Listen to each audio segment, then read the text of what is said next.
அன்பான தேவதை தொலைக்காட்சியர்களே, உங்கள் அனைவருக்கும் என்னுடைய அன்பு வணக்கம். நேரிலே நாம் நாளும் ஒரு திருக்குறள் என்ற நிகழ்விலே சந்திக்கின்றோம். இன்றைக்கு ஒரு குறள் பார்ப்போமா? வரைவின் மகளிர் என்ற அதிகாரத்திலிருந்து 914வது குறளை இன்றைக்கு பார்க்கிறோம். இந்த குறளில் அவர் என்ன சொல்கிறாருன்னா, ரொம்ப அழகா சொல்றார். அதாவது, உயர்ந்த சான்றோர்கள் அருளினை நாடுகின்ற சிறந்த பண்புடைய பெரியோர்கள் இம்மாதிரியான பொருளை மட்டுமே விரும்புகின்ற, நம்மிடமுள்ள பொருளை மட்டுமே விரும்புகின்ற அந்த விலைமகளிருடைய இடத்திற்கு செல்ல மாட்டார்கள். அதை விரும்ப மாட்டார்கள், தொடக்கூட மாட்டார்கள், மனசால கூட தொட மாட்டார்கள் அப்படின்றார் வள்ளுவர். அதாவது என்ன சொல்றாருன்னா, பொருளார். பொருள் அப்படின்னா பொருள் இங்க இன்னொரு பொருளோட சேர்ந்து வரும்போது பொருட்னு வருது புணர்ச்சியினால. ரெண்டு சொற்கள் சேரும் பொழுது இட்டா மாறிடுது. பொருட்டுன்னா பொருளார்.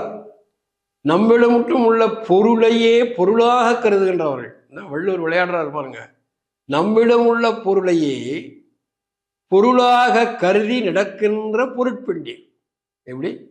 நம்மிடம் உள்ள பொருளையே பொருளாக கருதி விரும்புகின்ற விலைமகளிர் அவர்களுடைய புன்னலம் என்றால், புல் ரொம்ப சின்னது இல்லையா? அப்ப புல் என்றால் சிறிய அல்லது இழிவான, அற்பமான. புன்னலம் என்றால் அற்பமான நன்மை. அவளிடம் உள்ள அற்பமான இன்பத்தை தொடக்கூட மாட்டார்கள். அதாவது மனதில் கூட தொடமாட்டார்கள், மனதில் கூட நினைக்க மாட்டார்கள், விரும்ப மாட்டார்கள் அர்த்தம். தோயார் என்றால் தொடமாட்டார்னா விரும்ப மாட்டார். எதை விரும்ப மாட்டார்கள்? பொருளுக்காகவே பொருளை விரும்புகின்ற விலைமகளிருடைய அற்பமான இன்பத்தை யார் விரும்ப மாட்டார்? அறிவுடையவர்கள் விரும்ப மாட்டார். எத்தகைய அறிவுடையவர்கள்? அருளாகிய அறிவினை ஆராய்கின்றவர்கள், உயர்ந்தவர்கள், சான்றோர்கள். அவங்க எதை விரும்ப மாட்டாங்க? இந்த பொருளை மட்டுமே பொருளாக கொண்டு விரும்புகின்ற பெண்களுடைய அற்ப இன்பத்தை, இந்த விலைமகளிருடைய அற்பமான இன்பத்தை அவர்கள் விரும்ப மாட்டார்கள். யாரு? அருளை ஆராய்கின்ற அறிவினை உடையவர்கள். அருட்பொருள் ஆயும் அறிவினார். அருளாகிய பொருளை ஆராய்ச்சி செய்கின்ற அறிவினை உடையவர்கள். அருள் எல்லோருக்கும் அன்பு. சில அன்பிற்கு அன்பை விட உயர்ந்தது அருள். முதல்ல அன்பு. அந்த அன்பு முத்துனா அருள். அன்பு காயின்னு வச்சுக்கோங்க, அருள் கனி. அப்போ அன்பு முதிர்ந்ததனால் அருள் வரும். அன்பு நம்மிடத்தில் நெருங்கிய உறவினர்கள், நண்பர்கள், வேண்டியவர்களிடத்தில் காட்டுகின்ற அக்கறை அன்பு. அருள் என்பது எல்லோரிடத்திலும், நம்மை அறியாதவரிடத்திலும் கூட செலுத்துகின்ற அக்கறை, அவர்களுக்கு உதவுகின்ற மனப்பான்மை, அதுக்கு பேர் தான் அருள்.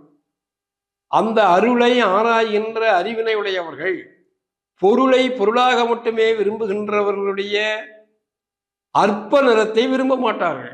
அவர்கள் எப்படிப்பட்டவர்களா? பொருளை பொருளுக்காக மட்டுமே விரும்புகின்றார்கள்.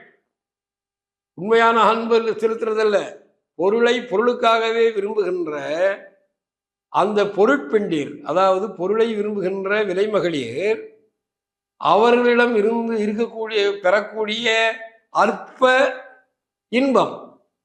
புன்னலம் என்றால் அற்பமான இன்பம். அந்த அற்பமான இன்பத்தை தோயார் என்றால் தொடமாட்டார். யாரு? அருளை ஆராய்கின்ற அருட்பொருள் ஆயும் அறிவினார். அருளாகிய பொருளை ஆராய்ச்சி செய்கின்ற அறிவினை உடையவர்கள் பொருளை பொருளாக மட்டுமே கருதுகின்ற பெண்களுடைய, விலைமகளிருடைய அற்பமான இன்பத்தை விரும்ப மாட்டார்கள். தோயார் அப்படின்னா விரும்ப மாட்டார்கள். அவங்க என்ன மனநிலை உடையவர்கள்? பொருளை மட்டுமே பொருளாக கருதக்கூடியவர்கள். வேற அன்பு பொருளாக கருத மாட்டாங்க, பாசத்தை பொருளாக கருத மாட்டாங்க, நேசத்தை பொருளாக கருத மாட்டாங்க, காதலை பொருளாக கருத மாட்டாங்க. அவங்களுக்கு என்ன பொருளை அவங்க பொருளுக்கு வந்துட்ட உடனே நம்மளை அனுப்பிச்சு விட்டுருவாங்க, அவ்வளவுதான். எனவே தான் அந்த அருள் நாட்டம் உடைய, அருளை ஆராய்கின்ற அறிவினை உடையவர்கள் இந்த மாதிரியான இடத்திற்கு போக மாட்டார்கள், அதை தொடக்கூட மாட்டார்கள், அதை மனதில் கூட நினைக்க மாட்டார்கள் என்றார் வள்ளுவர். இப்பொழுது இதன் குறளை மீண்டும் பார்ப்போமா? பொருளார் புன்னலம் தோயார் அருட்பொருள் ஆயும் அறிவினவர். இப்பொழுது இதன் ஆங்கில வடிவத்தை பார்ப்போமா?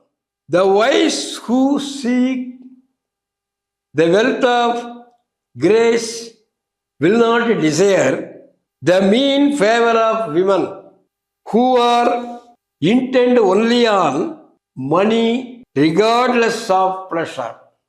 அன்பான தேவதை தொலைக்காட்சியர்களே, நாம் மீண்டும் இதே நேரத்தில் சந்திப்போம். நன்றி, வணக்கம்.